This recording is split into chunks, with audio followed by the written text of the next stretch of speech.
আজ আপনাকে আমি একটা কাহিনী শোনাবো। রাধার সখী ললিতা একদিন প্রসাধন করছিল। ও দর্পণে নিজেকে দেখল, আর তখন ওর প্রসাধন ওর ভালো লাগলো না। ও বারংবার নিজের প্রসাধন বদলাতে থাকলো আর দর্পণের দিকে তাকালো। কখনো ফুল বদলালো, কখনো বস্ত্র বদলালো, কখনো আভূষণ বদলালো, কিন্তু কিছুতেই নিজের প্রসাধন ওর ভালো লাগলো না। ওর মনে হতে লাগলো যেন ওর রূপ ওকে ত্যাগ করেছে। ও এই কথা রাধাকে বলল। রাধা ওই দর্পণের দিকে তাকালো, একটা বস্ত্র নিল আর সেই দর্পণকে স্বচ্ছ করে তুলল। তারপর ললিতা ওই দর্পণের দিকে তাকালো আর ও নিজের উদ্ভাসিত রূপ দেখতে পেল, নিজের সৌন্দর্য দেখতে পেল।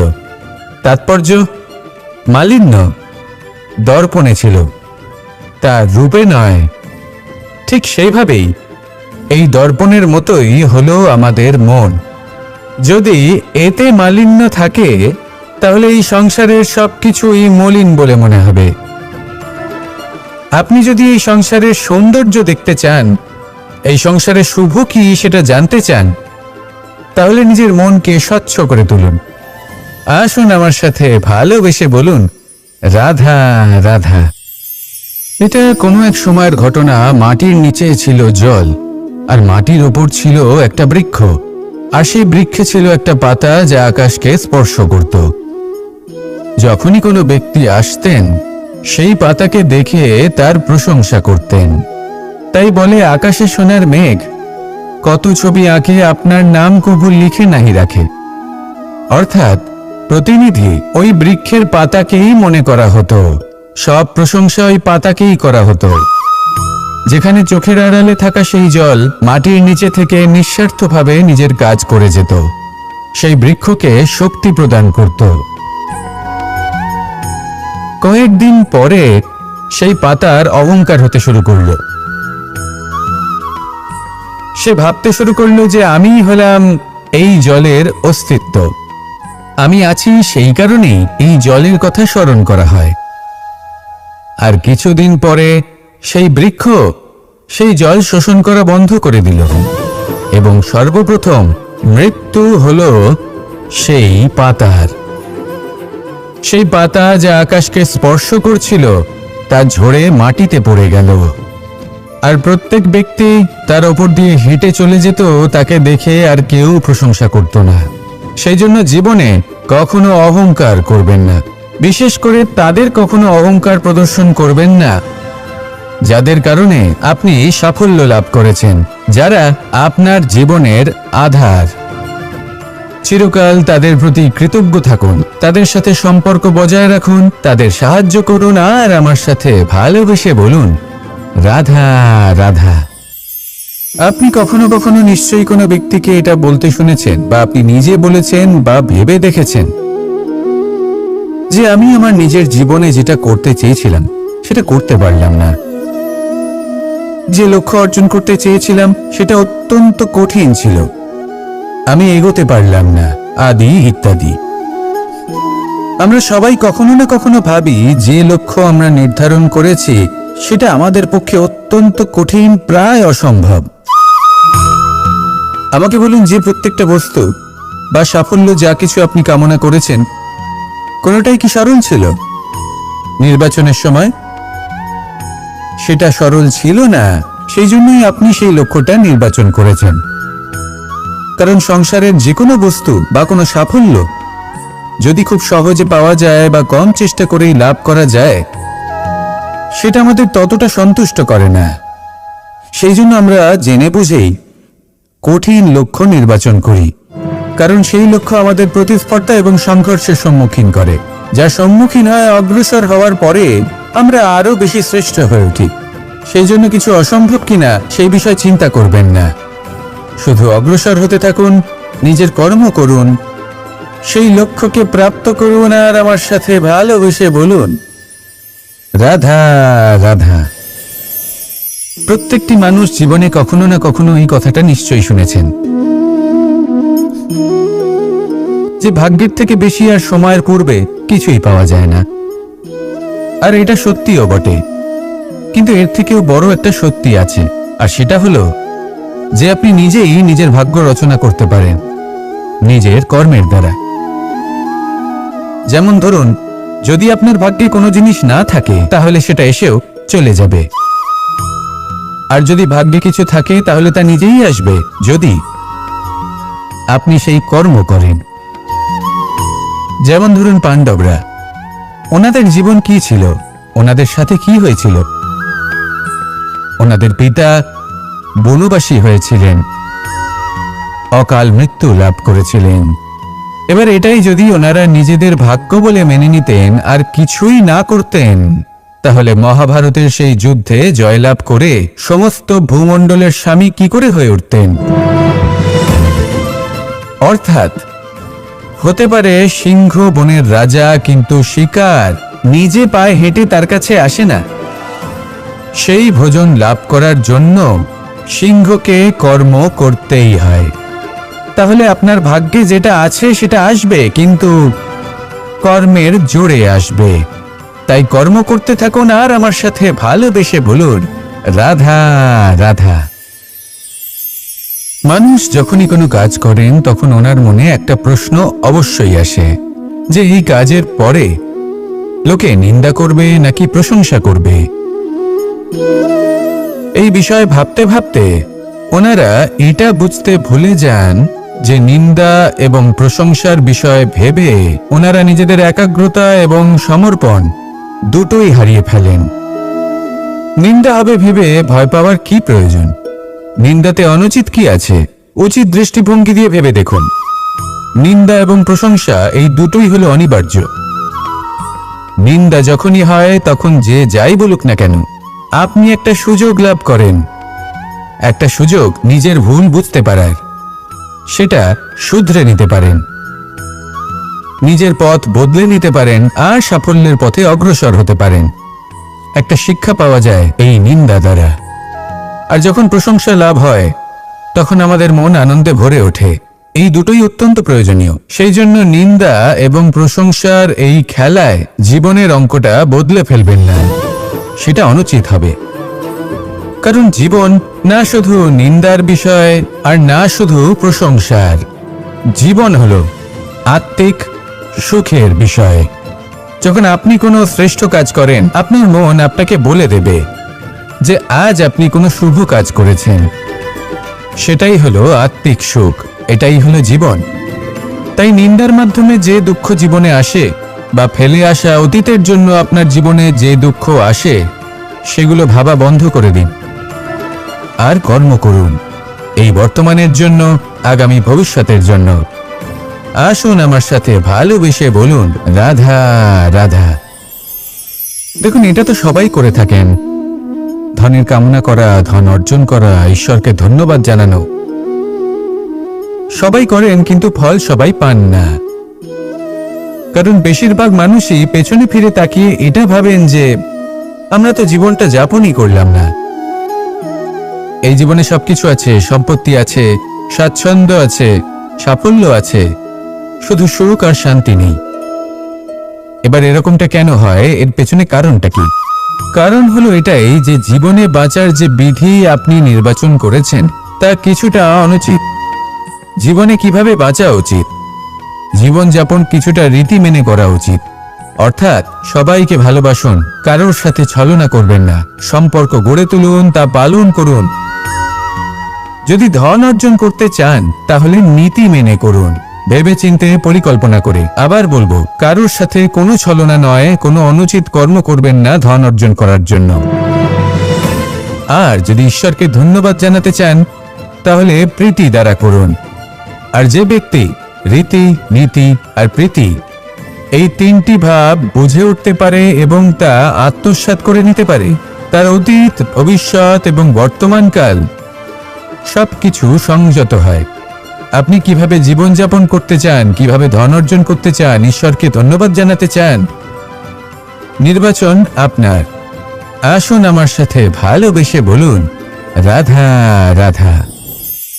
ভয় হলো মানুষের জীবনে এমন একটি আবেগ যেটা না থাকলেও মঙ্গল, আর থাকাটাও প্রয়োজনীয়। এই ভয় মাঝে মাঝে মানুষকে কোনো কর্ম করা থেকে বাধা দেয়, আবার কখনো মানুষকে এই ভয় কোনো কর্ম করতে প্রেরণা প্রদান করে। এবার যেমন মৃত্যুর পর আমরা স্বর্গ লাভ করব নাকি নরক বাস করব, সেই বিচারটা ভয় হিসেবে মানুষের মনে ঘর করতে থাকে। আর এই ভয়ের বিষয়ে মানুষ এতটাই ভাবে যে নিজের জীবনের লক্ষ্য, উদ্দেশ্য, রীতি এই সব কিছুর বিষয়ে ভুলে যায়। দেখতে গেলে মৃত্যুর পরে কি হবে সেটা আমাদের মধ্যে কেউ জানে না, সেটা তো মৃত্যুর পরেই আমরা জানতে পারব। কিন্তু এই মৃত্যু পর্যন্ত নিজের জীবনের সারথি হলেন আপনি নিজেই, তাই না? আপনি চাইলে এই জীবনকে স্বর্গও করতে পারেন, আবার নরকেও পরিণত করতে পারেন। নির্ভর করছে আপনার কর্মের উপর আর আপনার আপনজনের উপর। আপনি যাদের আপন বলে মনে করেন, অনেক সময় যাদের আপনি বন্ধু বলে মনে করেন, কথায় আছে যে প্রকৃত বন্ধুর মধ্যে ঈশ্বর বসবাস করেন। এই বন্ধু আপনাকে হয় পথ থেকে সরিয়ে দেবে বা উচিত পথে নিয়ে আসবে। এরাই আপনার জীবনকে স্বর্গ করে তুলতে পারে বা আপনাকে নরক পথেও টেনে নিয়ে যেতে পারে। তাই জীবনে নিজের কর্মের বিষয়ে আর নিজের সঙ্গের বিষয়ে ভাবুন, সতর্ক হয়ে এগোন আর আমার সাথে ভালোবেসে বলুন, রাধা রাধা। লোভ এবং ক্রোধ এই দুইয়ের মধ্যে সম্পর্ক খুব গভীর। এবার আপনি বলতে পারেন যে এটা আমি কি বলছি, একটু বোঝার চেষ্টা করুন। জীবনে যখনই আমরা কোনো বস্তু লাভ করতে চেষ্টা করি, তার বাসনা পোষণ করি, আর যখন সেই বস্তু আমাদের কাছে আসে আমরা চাই যে এটা আমাদের সাথেই থাকুক, আমরা সেটা সংরক্ষণ করে রাখার চেষ্টা করি। লোভের জন্ম হয়। আর যখন তাকে সংগ্রহ করে নিজের কাছে ধরে রাখতে পারি না, যখন সেই বস্তু আমাদের থেকে দূরে চলে যায়, তখন সেই লোভ ক্রোধে পরিবর্তিত হয়ে যায়। এবার এই ক্রোধ কি করে? এই ক্রোধ আপনার মনে ভয় উৎপন্ন করবে, কিছু সন্দেহ উৎপন্ন করবে, মনে হবে যে যেন আমি সেই বস্তুর যোগ্যই ছিলাম না, আমার চেষ্টায় কোনো ত্রুটি ছিল, আমি কোনো অনুচিত কিছু করেছি। আর এই যে ভ্রম, সেটা আস্তে আস্তে আপনার মনকে ব্যাকুল করে তুলবে, আর এই ব্যাকুল মন আস্তে আস্তে আপনার যুক্তিতর্কের ক্ষমতাকে নাশ করে দেবে। তর্ক বিতর্কের শক্তি অর্থাৎ বিবেক। আর যখন আপনি নিজের বিবেক হারাবেন, তখন এমন মনে হবে যেন আপনি নিজের জীবন নষ্ট করেছেন। এর অর্থ এটা নয় যে জীবনে কামনা করবেন না, ইচ্ছে পোষণ করবেন না। অবশ্যই ইচ্ছে পোষণ করুন, আর যা কিছু লাভ করতে চান তা অর্জন করুন, কিন্তু তার প্রতি মনে লোভ জন্মাতে দেবেন না, সেটা অনুচিত ব্যাপার। একবার যদি লোভ জাগ্রত হয়, তাহলে সেটা আপনাকে আপনার পতনের দিকে নিয়ে যাবে। তাহলে লোভকে নিজের থেকে দূরে রাখুন, ক্রোধও আপনার থেকে দূরে থাকবে। আসুন আমার সাথে ভালোবেসে বলুন, রাধা রাধা। কখনো কখনো আমরা অনেক কিছু ভাবি, তারপর দুঃখী হয়ে যাই যে এত কিছু ভাবা সত্ত্বেও আমরা যে কর্ম করতে চেয়েছিলাম সেটা করতেই পারলাম না, যে লক্ষ্যটা আমরা লাভ করতে চাইছিলাম সেটা করতেই পারলাম না। আমরা সংসারের সামনে এটা ঘোষণা করে ফেলি, কথা দিয়ে ফেলি যে এই কর্ম আমি করে দেখাবো, এই সাফল্য আমি প্রাপ্ত করেই ছাড়ব, কিন্তু করতেই পারি না। তার কারণটা কি? চেতনা, আমাদের একাগ্রতা। আমরা একাগ্র হয়ে পড়ি এই সংসারকে কিছু প্রমাণ করে দেখানোর জন্য, যেখানে আমাদের একাগ্রচিত্ত হওয়া উচিত নিজেদের কর্মের উপর। কোনো বস্তু বা কোনো সাফল্যের কামনা করা, তার জন্য পরিকল্পনা করা, তার জন্য কর্ম করা আর তা প্রাপ্ত করা, এটা আমাদের কর্তব্য। আর আমাদের মনোযোগ শুধু সেদিকেই কেন্দ্রীভূত হওয়া প্রয়োজনীয়। এই সংসারকে বলার কোনো প্রয়োজন নেই। একবার যদি আপনি কর্ম করে দেখান, তাহলে সংসার এমনিও দেখতে পাবে। সেই জন্য প্রতিশ্রুতি দেবার পরিবর্তে দৃঢ় সংকল্প করে অগ্রসর হতে থাকুন। শুধু ভাবার বদলে কর্ম করতে শিখুন, আর বলার পরিবর্তে সেটা করে দেখাতে শিখুন। একবার সাফল্য লাভ করুন, তারপর এই সংসারকে বলবেন যে এটা আমি ভেবেছিলাম আর সেটাই আমি করে দেখিয়েছি। কর্ম করুন আর আসুন আমার সাথে ভালোবেসে বলুন, রাধা রাধা। কখনো কখনো আমাদের নিজেদের ভাবনা চিন্তাই জীবনের পথে অগ্রসর হতে বাধা দেয়। আমাদের চিন্তা ভাবনা আমাদের সীমাবদ্ধ করে দেয়। আমরা প্রত্যেক দিন পরিশ্রম করি, কিছু দেখি, কিছু লাভ করি, কোনো একটা স্থানে পৌঁছই, আর একটা সময় পরে মনে কেমন যেন একটা ভাবনা উৎপন্ন হয় যে আর কত দেখব, এত কিছু তো দেখে নিলাম, এত কিছু তো লাভ করলাম, এত সাফল্য অর্জন করলাম, আর কত লাভ করব। আর সেখানে আমরা থেমে যাই। এটা হয় আমাদের ভাবনার সীমাবদ্ধতার জন্য। কিন্তু যদি জীবনের কথা বলি, জীবন যদি আপনাকে সেই স্থানে পৌঁছে দেয়, তাহলে তার পরবর্তী পথটাও জীবন আপনাকে নিশ্চিত রূপেই দেখাবে। প্রয়োজনটা হলো সেই পথটা দেখার এবং সেই পথে অগ্রসর হওয়ার। আর যেটা আমাদের জীবনযাত্রার সাথে হয়, সেটা জীবনের সাথে এবং আত্মার সাথেও হয়ে থাকে। আমরা জীবনে প্রগতি লাভ করি, বিকাশ লাভ করি, কিন্তু একটা সময় পরে আমরা থেমে যাই। আমাদের সেটাই করলে চলবে না। এই জীবনযাত্রা, প্রগতি, বিকাশ, এই সব কিছুর সমাপ্তি তখনই সম্ভব যখন জীবন সমাপ্ত হবে। তাই নিজেকে বাধা দেবেন না, নিজের জীবনের উদ্দেশ্যকে সীমিত করবেন না। সামনে অগ্রসর হতে থাকুন আর আমার সাথে ভালোবেসে বলুন, রাধা রাধা। আমরা সবাই প্রত্যেকদিন পরিশ্রম করি, কিন্তু আমাদের মনে কখনো না কখনো এই প্রশ্ন অবশ্যই আসে যে সবসময় জীবনে অগ্রসর হওয়ার জন্য সেই পথে কি চলা উচিত যেটা পূর্ণরূপে সুরক্ষিত, নাকি এমন পথেও চলা উচিত যে পথে একটু সংকটও আসতে পারে। এবার আমি আপনাদের বলবো যে বিকাশ কিভাবে হয়। ছোট্ট একটা উদাহরণ দিই বিকাশের। আমরা ছোটবেলায় কিভাবে হাঁটতে শিখি। যখন আমরা শিশু অবস্থায় থাকি, তখন আমরা একটি পা মাটিতে রাখি, দ্বিতীয় পাটি আমরা শূন্যে উত্তোলিত করি, তারপর সেই পা আমরা আবার মাটিতে রাখি আর তার উপর ভিত্তি করে আমরা আবার অন্য পাটা ফেলি। ঠিক এভাবেই আমরা হাঁটতে শিখে যাই। এবার এক্ষেত্রেও আমরা ছোট্ট একটা ঝুঁকি নিই, আর সেটা হলো যে আমরা পাটি শূন্যে উত্তোলিত করেছি। এতে বিপদ হলো এটাই যে আমরা ভুল করে নিজের ভারসাম্য হারাতে পারি, পড়ে যেতে পারি। অনেকবার পড়েও যাই, কিন্তু তারপরে কি হয়, আমরা আবার উঠে দাঁড়াই আর চলতে শুরু করে দিই। আর ঠিক এভাবেই আমরা হাঁটতে শিখে যাই। এমন জীবনেও হয়।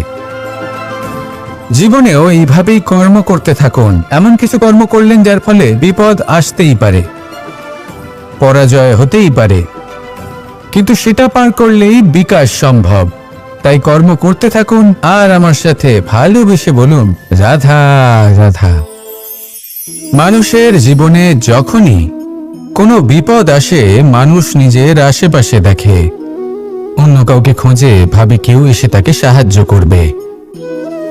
সে আশা করে যে কোনো ব্যক্তি এসে তার হাত ধরবে আর সেই বিপদ থেকে তাকে মুক্তি দেবে। কিন্তু প্রকৃতি আমাদের এই শিক্ষা দেয় না। কখনো কোনো পাখিকে দেখবেন, একটা পাখি যখনই কোনো ঝড় আসে কি করে, একটা ঝড় এসে তার বাসা ভেঙে দিয়ে যায়, তার বাসা নষ্ট করে দিয়ে যায়। সেই পাখি কিন্তু অপেক্ষা করে না যে কে তাকে এসে সাহায্য করবে। সে কখনো আশা করে না যে কেউ এসে তাকে আশ্রয় দেবে। সে নিজেই কর্ম করে, একটা একটা করে খড়কুটো সে আবার জড়ো করে আর নিজের বাসা পুনর্নির্মাণ করে। প্রকৃতি আমাদের এটাই শেখায় যে আমরা নিজেরাই প্রত্যেকটা সমস্যার সম্মুখীন হতে পারি।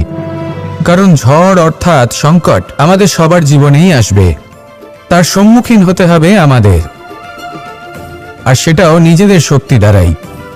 তার সম্মুখীন হওয়ার সময় নিজেদের সংযত করে রাখতে হবে, আর তার জন্য নিজের ওপর বিশ্বাস রাখা আবশ্যক। আর এই কথাটা বোঝাও আবশ্যক যে যত বড়ই সংকট আসুক না কেন, তার সাথে লড়াই করার মতো যে শক্তি প্রয়োজন, সেই শক্তি আমাদের মনেই নিহিত। শুধু সেই শক্তি খুঁজে নিন আর সেই বিপদের সম্মুখীন হন। এই সংসারের কোনো বিপদ আপনাকে বাধা দিতে পারবে না। আসুন আমার সাথে ভালোবেসে বলুন, রাধা রাধা। জীবনের যাত্রাপথে সবথেকে বেশি গুরুত্বপূর্ণ হলো সম্পর্ক। কারণ এই সম্পর্কগুলো আমাদের সেই ব্যক্তির সাথে পরিচিত করায় যাদের হাত ধরে আমরা এই জীবনযাত্রার পথে অগ্রসর হই। এবার এই সম্পর্কে আপনার কথাবার্তা, আপনার ব্যবহার, এটা অত্যন্ত গুরুত্বপূর্ণ। তাই প্রশ্ন হলো, যাদের সাথে আমাদের এই সম্পর্ক গড়ে উঠেছে তাদের প্রতি আমাদের আচরণ কেমন হওয়া উচিত, তাদের সাথে কেমন ভাবে কথা বলা উচিত। এর একটা বড়ই সহজ উত্তর আছে, দর্পণ। আপনি নিজেকে যেভাবে দর্পণে দেখেন সেভাবেই দর্পণের দিকে তাকান এবং কল্পনা করুন যে আপনার স্থানে সেই ব্যক্তি আছে আর সে আপনাকে দেখছে। এবার বুঝতে চেষ্টা করুন যে আপনার কেমন ব্যবহার হওয়া উচিত, তার আপনার ব্যবহার কেমন হলে ভালো লাগবে আর কেমন হলে তার অনুচিত বোধ হবে। শুধু এইভাবেই সেই ব্যক্তিকে বুঝতে চেষ্টা করুন। কখনো কোনো মানুষের ভালোবাসার প্রয়োজন হয়, কখনো পথপ্রদর্শনের প্রয়োজন হয়, কখনো তিরস্কারের প্রয়োজন হয়, কখনো কটু সত্যের প্রয়োজন হয়, বা কখনো শুধু সঙ্গর প্রয়োজন হয়।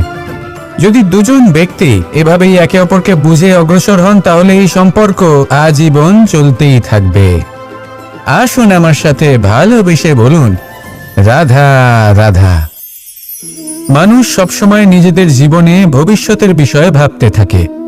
কখনো উৎসাহিত হয়, কখনো চিন্তিত হয়, কখনো স্বপ্ন দেখে যে আমি ভবিষ্যতে গিয়ে খুব বড় কেউ হব, কখনো কল্পনা করে যে আমি কখনো সেই স্থানে গিয়ে পৌঁছব।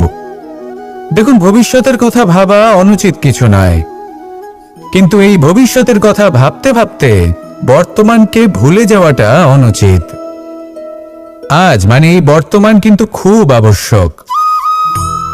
আমাকে বলুন, আজ আপনি বর্তমানে যাই হন না কেন, সেটা এমন কেন?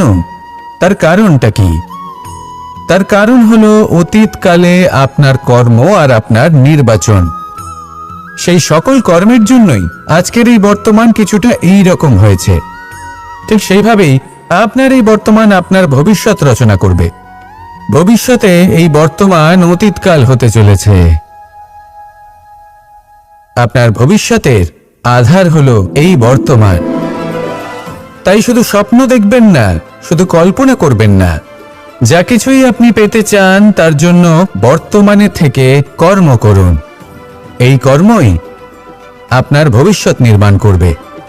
আসুন আমার সাথে ভালোবেসে বলুন, রাধা রাধা। যখনই আমরা সূর্য আর চন্দ্রমার কথা বলি তখনই আমরা চন্দ্রমাকে কিছু কম বলে মনে করি, সূর্যকে বেশি গুরুত্ব দিই। কারণ সূর্যই আমাদের প্রকাশ দিয়ে থাকে, সারাদিন আমাদের প্রকাশ প্রদান করে। তার সামনে চন্দ্রমার এই তেজ কিছুটা ম্লান মনে হয়, বা দেখতে গেলে চন্দ্রমা স্বয়ং সূর্যের আলোয় আলোকিত হয় আর সেটা আমাদের কাছে পৌঁছে দেয়। কিন্তু এবার এর অর্থ তো এটা নয় যে চন্দ্রমা বিশেষ নয় বা তার কোনোই গুরুত্ব নেই। ঘন অন্ধকারে রাতের বেলায় যখন আমরা কিছুই দেখতে পাই না, তখন আমাদের কাছে এই প্রকাশ কে পৌঁছে দেয়? চন্দ্রমা। যখন চাঁদ পূর্ণিমার রাত আসে তখন ব্যক্তি তার প্রেমিককে বা স্ত্রী তার স্বামীর মুখটা সেই চাঁদের মধ্যেই দেখতে পায়। একটা ছোট্ট বালক, ছোট্ট একটা শিশুর যখন রাতে ঘুম আসে না, সে ব্যাকুল হয়ে পড়ে, আমরা তাকে আকাশের এই চাঁদকে দেখাই, তাকে সন্তুষ্ট করে ঘুম পাড়িয়ে দিই। এই চন্দ্রমা কখনো অর্ধচন্দ্রমা হয়ে, কখনো লুপ্ত হয়ে গিয়ে, কখনো আবার জাগ্রত হয়ে ওঠে, এই সংসারকে প্রকাশ প্রদান করে। সে অসংখ্য প্রাণীর পথ প্রদর্শন করে। অর্থাৎ চন্দ্রমা হওয়া কোনো অংশে কম কিছু নয়। যদি আপনিও জীবনে নিজের তেজ সংসারের কাছে পৌঁছে নাও দিতে পারেন তাতে কিছুই যায় আসে না। যদি কারোর তেজ নিয়ে তেজস্বী হয়ে তার দ্বারা অন্য কারোর জীবনে আসার আলো ফুটিয়ে তুলতে পারেন তাতেও কিন্তু আপনার জীবন সার্থক। আসুন আমার সাথে ভালোবেসে বলুন, রাধা রাধা। মন এবং মস্তিষ্ক, এই দুই হল মানুষের জীবনের দুটি গুরুত্বপূর্ণ অংশ। এবার আপনি বলবেন, এই দুইয়ের মধ্যে পার্থক্য কি? দুটোই তো সমান। না, যেটা আমি আপনাকে বোঝাতে চেষ্টা করছি সেটা ভালো করে বুঝুন। প্রথম, মন। এই মন অত্যন্ত চঞ্চল হয়। এর নিজের কোনো বিবেক থাকে না, সিদ্ধান্ত নেওয়ার কোনো ক্ষমতাই থাকে না। এই মন শুধু বয়ে চলে।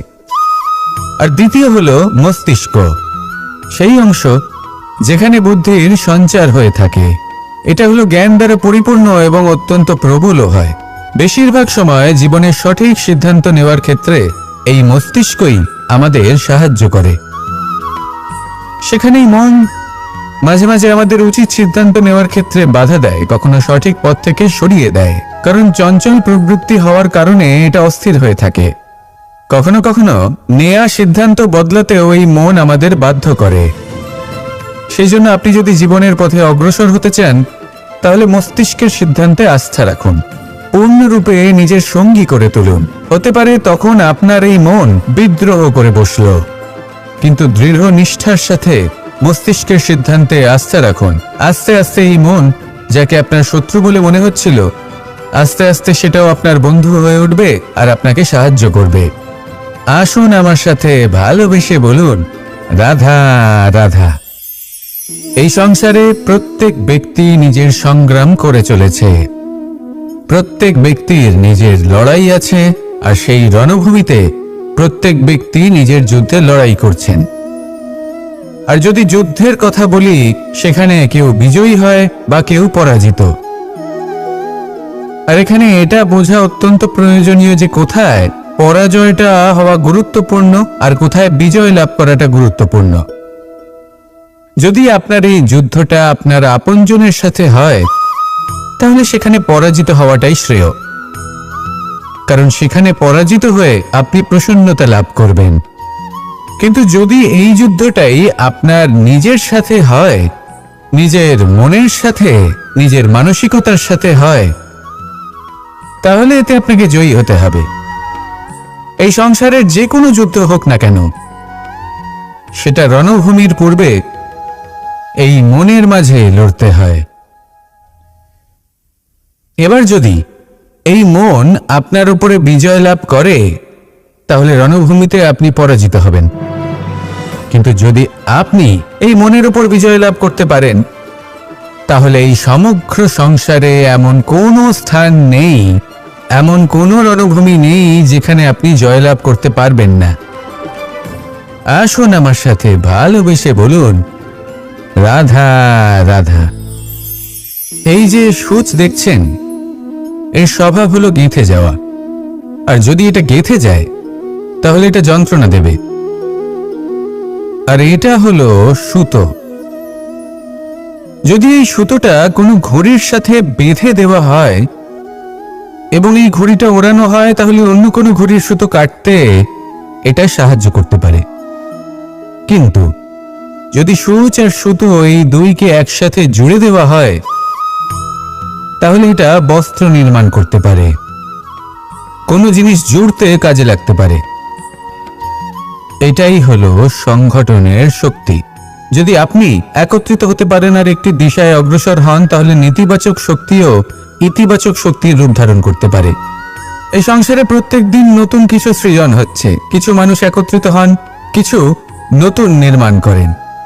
কিন্তু এই ক্ষেত্রে এটা বোঝা প্রয়োজন যে আমরা কেমন সঙ্গ লাভ করছি, কার সাথে আছি।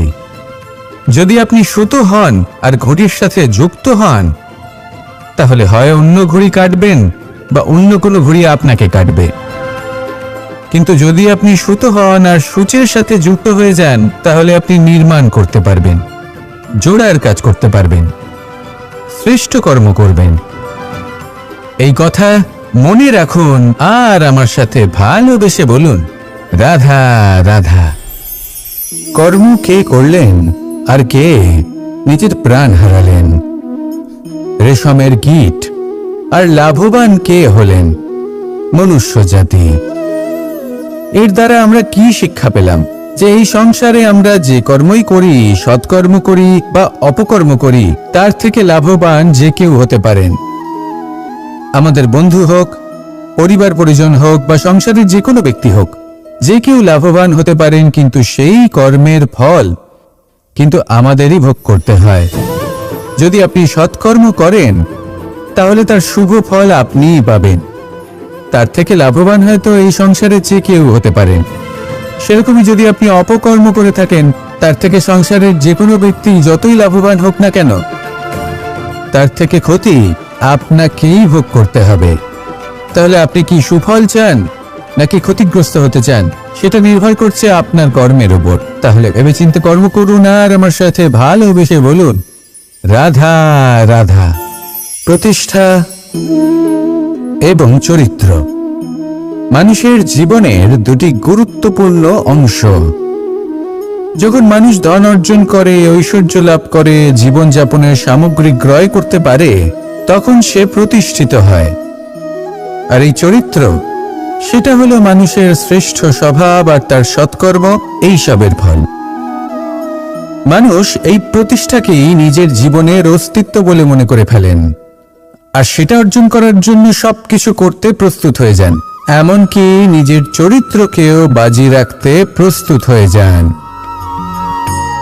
কারণ মানুষ একটা কথা জানেন না, যে যদি প্রতিষ্ঠা নাশ হয়ে যায় তাহলে তার দ্বারা কিন্তু জীবন নাশ হয় না।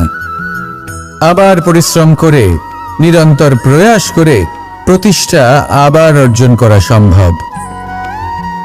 কিন্তু একবার যদি আপনার চরিত্র নাশ হয়ে যায়, তাহলে আপনার জীবন পূর্ণরূপে নষ্ট হয়ে যাবে, এই কথাটা নিশ্চিত।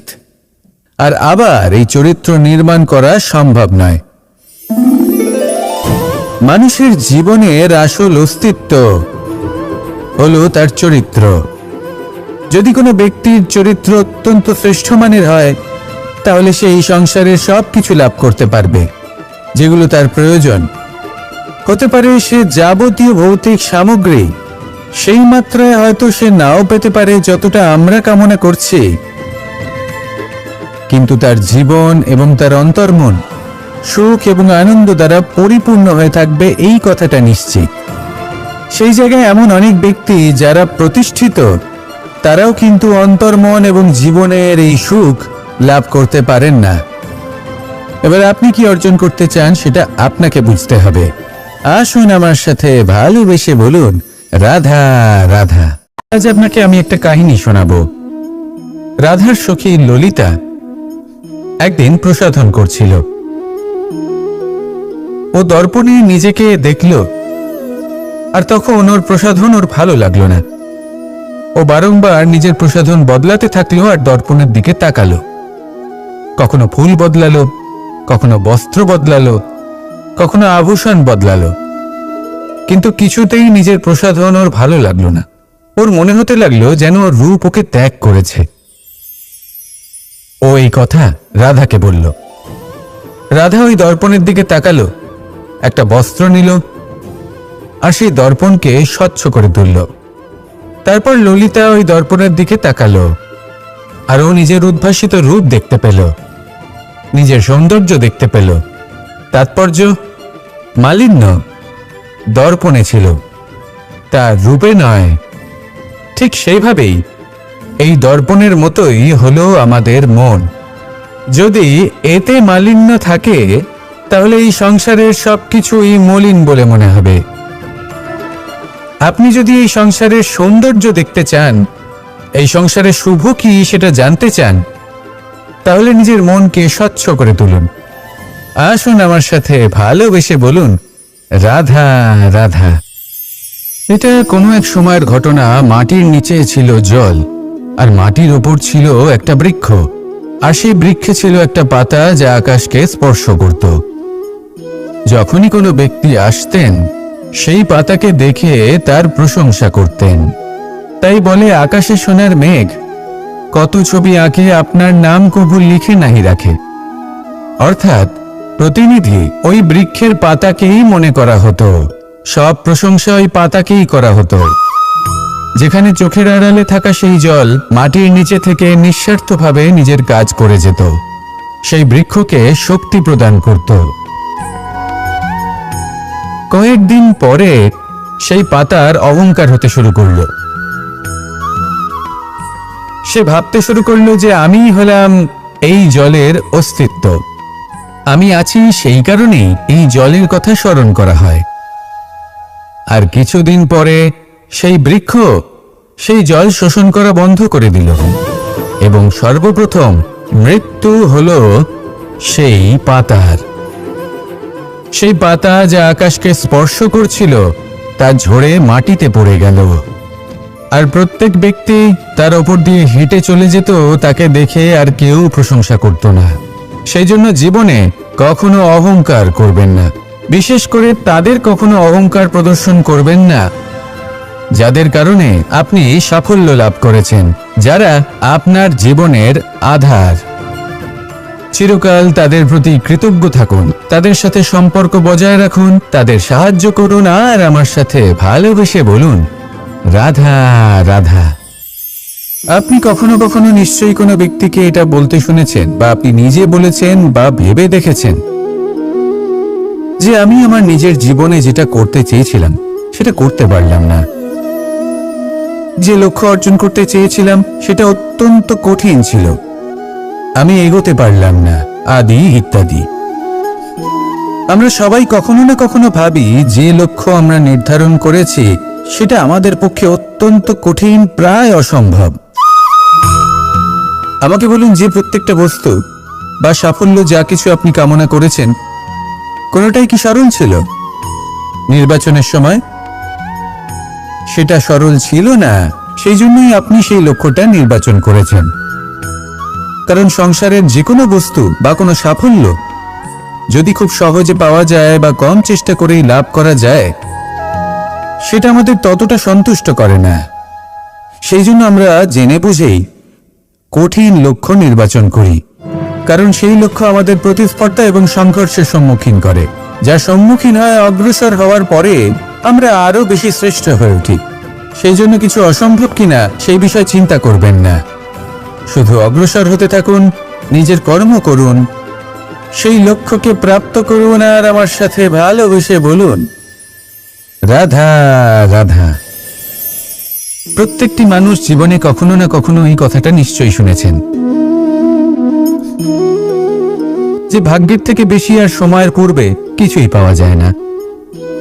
আর এটা সত্যিও বটে, কিন্তু এর থেকেও বড় একটা সত্যি আছে, আর সেটা হলো যে আপনি নিজেই নিজের ভাগ্য রচনা করতে পারেন নিজের কর্মের দ্বারা। যেমন ধরুন, যদি আপনার ভাগ্যে কোনো জিনিস না থাকে তাহলে সেটা এসেও চলে যাবে, আর যদি ভাগ্যে কিছু থাকে তাহলে তা নিজেই আসবে, যদি আপনি সেই কর্ম করেন। যেমন ধরুন পাণ্ডবরা, ওনাদের জীবন কি ছিল, ওনাদের সাথে কি হয়েছিল? ওনাদের পিতা বনবাসী হয়েছিলেন, অকাল মৃত্যু লাভ করেছিলেন। এবার এটাই যদি ওনারা নিজেদের ভাগ্য বলে মেনে নিতেন আর কিছুই না করতেন, তাহলে মহাভারতের সেই যুদ্ধে জয়লাভ করে সমস্ত ভূমণ্ডলের স্বামী কি করে হয়ে উঠতেন? অর্থাৎ হতে পারে সিংহ বনের রাজা, কিন্তু শিকার নিজে পায়ে হেঁটে তার কাছে আসে না। সেই ভোজন লাভ করার জন্য সিংহকে কর্ম করতেই হয়। তাহলে আপনার ভাগ্যে যেটা আছে সেটা আসবে, কিন্তু কর্মের জোরে আসবে। তাই কর্ম করতে থাকুন, আর আমার সাথে ভালোবেসে বলুন, রাধা রাধা। মানুষ যখনই কোনো কাজ করেন তখন ওনার মনে একটা প্রশ্ন অবশ্যই আসে যে এই কাজের পরে লোকে নিন্দা করবে নাকি প্রশংসা করবে। এই বিষয়ে ভাবতে ভাবতে ওনারা এটা বুঝতে ভুলে যান যে নিন্দা এবং প্রশংসার বিষয় ভেবে ওনারা নিজেদের একাগ্রতা এবং সমর্পণ দুটোই হারিয়ে ফেলেন। নিন্দা হবে ভেবে ভয় পাওয়ার কি প্রয়োজন? নিন্দাতে অনুচিত কি আছে? উচিত দৃষ্টিভঙ্গি দিয়ে ভেবে দেখুন। নিন্দা এবং প্রশংসা এই দুটোই হলো অনিবার্য। নিন্দা যখনই হয় তখন যে যাই বলুক না কেন, আপনি একটা সুযোগ লাভ করেন, একটা সুযোগ নিজের ভুল বুঝতে পারার, সেটা শুধরে নিতে পারেন, নিজের পথ বদলে নিতে পারেন, আর সাফল্যের পথে অগ্রসর হতে পারেন। একটা শিক্ষা পাওয়া যায় এই নিন্দা দ্বারা। আর যখন প্রশংসা লাভ হয় তখন আমাদের মন আনন্দে ভরে ওঠে। এই দুটোই অত্যন্ত প্রয়োজনীয়। সেই জন্য নিন্দা এবং প্রশংসার এই খেলায় জীবনের অঙ্কটা বদলে ফেলবেন না, সেটা অনুচিত হবে। কারণ জীবন না শুধু নিন্দার বিষয় আর না শুধু প্রশংসার। জীবন হলো আত্মিক সুখের বিষয়। যখন আপনি কোনো শ্রেষ্ঠ কাজ করেন, আপনার মন আপনাকে বলে দেবে যে আজ আপনি কোনো শুভ কাজ করেছেন। সেটাই হলো আত্মিক সুখ, এটাই হলো জীবন। তাই নিন্দার মাধ্যমে যে দুঃখ জীবনে আসে বা ফেলে আসা অতীতের জন্য আপনার জীবনে যে দুঃখ আসে, সেগুলো ভাবা বন্ধ করে দিন আর কর্ম করুন এই বর্তমানের জন্য, আগামী ভবিষ্যতের জন্য। আসুন আমার সাথে ভালোবেসে বলুন রাধা রাধা।